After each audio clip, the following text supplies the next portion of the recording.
नमस्कार दोस्तों, एक बार फिर आपका स्वागत है हमारे चैनल पर। दोस्तों, किसी ने बड़ी खूब बात कही है कि जीवन में मुश्किलें चाहे जितनी भी आए, बस आप एक हिम्मत का कदम बढ़ाएंगे तो परमात्मा अपने 1000 कदम बढ़ाकर हमारा साथ देते हैं।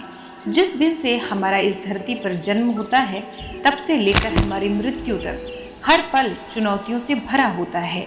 अगले ही पल हमारे जीवन में क्या हो जाए कुछ कहा नहीं जा सकता। इसलिए हर इंसान पूरी लाइफ में अपने और अपनों के लिए लगातार कुछ ना कुछ जोड़ता या घटाता रहता है, मेहनत करता है, धन कमाता है ताकि जीवन को बेहतर बना सके। पर आपको क्या लगता है कि हर इंसान आज जैसा करता है कल उसके बदले उसके साथ वैसा ही होता है? नहीं दोस्तों, आप जाने कितने लोगों को जानते होंगे जिन्होंने पूरी लाइफ लोगों की भलाई के सिवा और कुछ नहीं किया, पर उनके जीवन में किस्मत ने बहुत गलत किया। बहुत अच्छे लोगों के साथ कभी कभी बहुत गलत घटनाएं घट जाती हैं और फिर हम ऊपर बैठे परमात्मा को ब्लेम करते हैं कि वो ऐसा क्यों करते हैं किसी की लाइफ के साथ। आइए चर्चा करें कि किसी भी इंसान के साथ घटने वाली घटनाओं के क्या कारण होते हैं। दोस्तों, अगर किसी इंसान के जीवन का पूरा परीक्षण करें तो आप पाएंगे कि उसकी लाइफ को अफेक्ट करने वाले 2 मेजर फैक्टर्स होते हैं। पहला उसके पुनर्जन्म के कर्म और दूसरा उसके खुद के विचार। दोस्तों, इंसान के रूप में जन्म लेने वाली आत्मा जब एक शरीर के रूप में इस संसार में आती है तो उसके पूर्व जन्म के संस्कार, उसके कर्म उसके साथ इस नए शरीर में भी आते हैं। जैसे बैंक हमारे जमा किए गए पैसों को ब्याज सहित हमें लौटाता है, वैसे ही हमारे पूर्व जन्म के संस्कार हमारे इस जन्म में भी साथ साथ चलते हैं, जिस पर हमारा कोई कंट्रोल नहीं होता, क्योंकि हम अपने आज के कर्मों को सुधार सकते हैं। दोस्तों, दूसरा फैक्टर जो हमारे जीवन में घटने वाली घटनाओं का कारण होता है वो है बहुत शक्तिशाली हमारे विचार, हमारे भाव, हमारी सोच, हमारे विश्वास। दोस्तों, अगर आप जानते हो या नहीं, फिर भी इस ब्रह्मांड में आकर्षण का नियम यानी लॉ ऑफ अट्रैक्शन बहुत तेजी से हमेशा काम करता रहता है। यानी हमारे जीवन में हम उन परिस्थितियों और सिचुएशंस को आकर्षित करते हैं जैसे हमारे विचार होते हैं। किसी चीज़ को लेकर हमारे सकारात्मक या नकारात्मक विचार हमारे जीवन में वैसे ही सिचुएशंस को प्रकट करते हैं जैसा हमारा नज़रिया होता है। जब हम किसी इंसान के प्रति बहुत ज़्यादा सकारात्मक, प्रेम से भरे विचारों से युक्त होते हैं तो ये ब्रह्मांड हमारे सामने उसके व्यक्तित्व के पॉजिटिव एंगल को ही प्रकट करने लगता है। वहीं जब हम अपने जीवन में किसी इंसान या चीज़ के प्रति निराशाजनक या नकारात्मक विचारों से भरे होते हैं तो वो उसके प्रति वैसी ही परिस्थितियां हमारे सामने आने लगती हैं।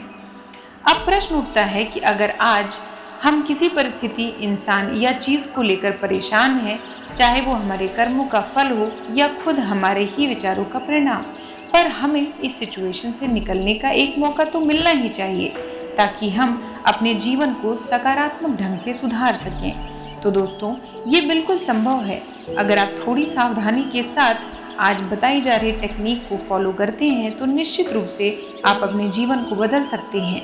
दोस्तों, अपने पूरे जीवन काल में हमसे जाने या अनजाने इस संसार के जीवों के प्रति, लोगों के प्रति कुछ ना कुछ गलतियां हो जाती हैं। कभी कभी तो हमें पता भी नहीं होता कि फला इंसान हमसे नाराज़ है तो क्यों नाराज़ है, हमने उसे हर्ट कर दिया है, पर हमने तो कुछ किया ही नहीं, क्योंकि हमने जानबूझकर तो कुछ नहीं किया।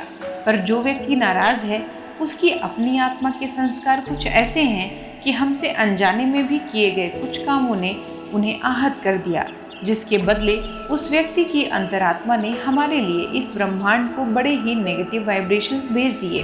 तो दोस्तों, अब आपको करना ये है कि सबसे पहले आप अपने आप से क्षमा मांगिए कि कभी जानबूझकर या अनजाने में अगर आपने खुद को आहत किया है, परेशान किया है, तो अपने आप से क्षमा मांगिए। फिर परमपिता परमेश्वर के चरणों में अपने जीवन के सभी कर्मों को समर्पित करते हुए पिछले 1000 सालों में आपके और आपकी आत्मा के द्वारा किए गए सभी अपराधों के लिए इस संसार के सभी जीव जंतुओं से क्षमा याचना करिए। कहिए कि हे सृष्टि, हे प्रकृति, हे ब्रह्मांड, मुझ आत्मा के द्वारा किसी के प्रति जाने या अनजाने में अब तक जो भी गलतियां हुई हों उनके लिए कृपया मुझे क्षमा कर दीजिए।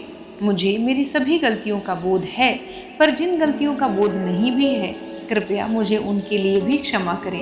दोस्तों, आपने देखा होगा कि कुछ लोग बहुत मेहनत करते हैं, पर सफलता बिल्कुल पास आकर हाथ से निकल जाती है। कुछ बच्चे 0.1 या 0.2% मार्क्स से भी कोई अच्छी नौकरी पाने से वंचित रह जाते हैं। ऐसा इसलिए होता है कि संसार में हमारे लिए कुछ जगहों से नेगेटिविटी प्रवाहित हो रही होती है, जो ईश्वर के यहाँ से आ रही कृपा को रोक देती है। एक बार इस नियम से जब आप इस तरीके से क्षमा याचना का अभ्यास करना शुरू कर देंगे, आप देखेंगे कि जीवन में आ रही सारी बाधाएं कटना शुरू हो जाएंगी। लेकिन नियम से इसके अभ्यास को आप अपनी आदत बनाएं। प्रातःकाल उठते ही ईश्वर का धन्यवाद करने के साथ ही आप ये क्षमा याचना करेंगे तो मात्र 10 दिनों में ही आप इसके चमत्कारिक परिणाम अपने जीवन में महसूस कर पाएंगे। मेरा आपसे विनम्र अनुरोध है कि एक बार अवश्य इस टेक्निक का इस्तेमाल अपने जीवन में करके देखिए और अपने अनुभव हमारे साथ साझा अवश्य करिए। आशा है ये वीडियो आपको पसंद आई होगी। अगर वीडियो पसंद आई हो तो इसे एक लाइक करके चैनल को सब्सक्राइब करना ना भूलें। मिलते हैं किसी और वीडियो में किसी और टॉपिक के साथ। यहाँ तक बने रहने के लिए और आपका साथ देने के लिए आपका बहुत बहुत धन्यवाद। नमस्कार।